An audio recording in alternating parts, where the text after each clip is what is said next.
so yam wa kwa ba so nko de Adom TV bedwam health tips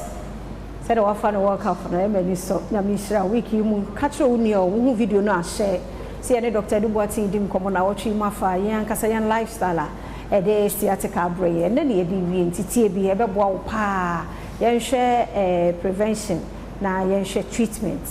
complications nso a ewo na yan na se e da se pa wada wo ma entie enede yo medase na wotwe ye din komo afa ya de efe ne sciatica ho na de ya kan nyina ne se ye kaza sciatica no a na je se yintini bi a eda nipa da se ni eto ase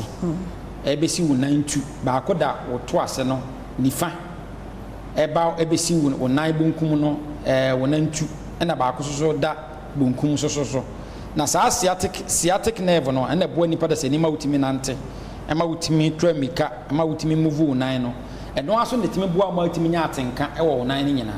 na sa nerve no esei ana se bibi kanimia yeso wanya bibi efe ne sciatica no ya hwese ade yetimi de eba a yakasa medical condition yetimi de ba na mmom ene no na otwe nyina nkomo ya die ne yenya yesu ne yeban a yetimi kofa ba entenase enkonwa yetena so enkonwa eye maame motena so ton banche ene enoma di edwa ewo dwom sa nkonwa no a yede epoto eyi no ya kan se sa nkonwa no enya nkonwa yetena so che woje obi a wota ye sa ade no a sa ya wota tena so for very long time with man konya ade fenza sciatica ne bi obi so wo a normal ye de hyehye to memma in particular na ye tena so obi shi normal hyehye to ne hyehye ne bonkum na wote so for very long time bit me dia ba emma so a ejina hair so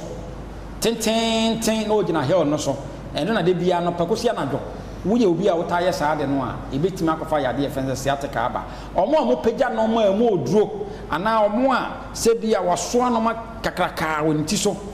apart from say impact sciatic nerve no and say impact or spine no it means so affect ade efe say sciatic nerve no we mu nyina no ye some of the normal na wotwe say wuhwe ya ye keka ya ye say itimi de ade efe say sciatica ba ne ye kan say sciatica no e ka no ho a de e ba ne say itima osisi eye wo ya itima woto ase twetwe itima ananse kyekew itima wonan ne dududu itima ase obi wa ase de mpane na ewo ne honam duanim obi wa ase twetwe ntini no obi wa bon se wote se bibi ne nam ne honam duanim from ne sisi na besi ne nanse no ase mmowa bi ne nam ne honam duanim bon se wonan no ahya ase se ba akokora ye fon wo de won sa ka wo skin no a wote ya wo den na efemfem mframa fa wonan hokora no a na efemfem wa eno no ye sign na e kire se ya de efe ne sciatica no ebi na watimi anya ni complications ye wo mu ne se etima obi wa etima ne kafom complication ne se obi wa e ma ne ntimi kura nsore because o jana na no so se ya asama ba etimo se ne nan no na bo so obi wa no waka mpam wo ntimi nyina so wan hwe yi a said ye besi aye won wan hwe yi a obeka se obi na aye dey ato adu efise mpanye bi ebe wo na wona wo be hyehye wo na wontimi nyina wona ne ho no obi ka kire se ato adu a obeje adisu na ye yade ye fense sciatica no ensa ho dwumadie ni bi no ekwan ya ye fa so a ye sciatica a simple thing we need to take a scan to know say indeed other types of nerves and ho atochema anase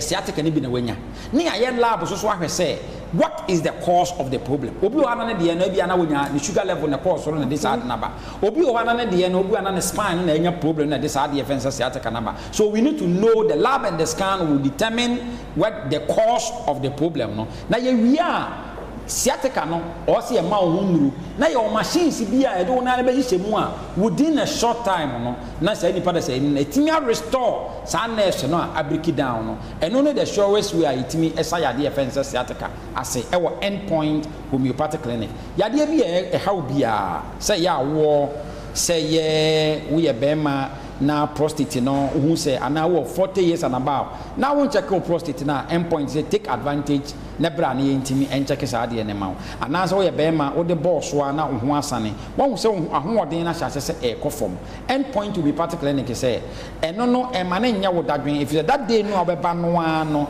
ye wo kwan a ye betuma fa so a ahoden na aba fom ene obema na wo de boss wa na ho asane no ye betuma make sure say that day no abekunu bibi na watimi nya awehyimu atoa treatment ne so for endpoint our number yi so ye obi okumase Accra Tema Takra de Techiman for number no ye ma wo direction a o se wokọ na ye ne oni wo ha wo ho nkomo number ne ye 0244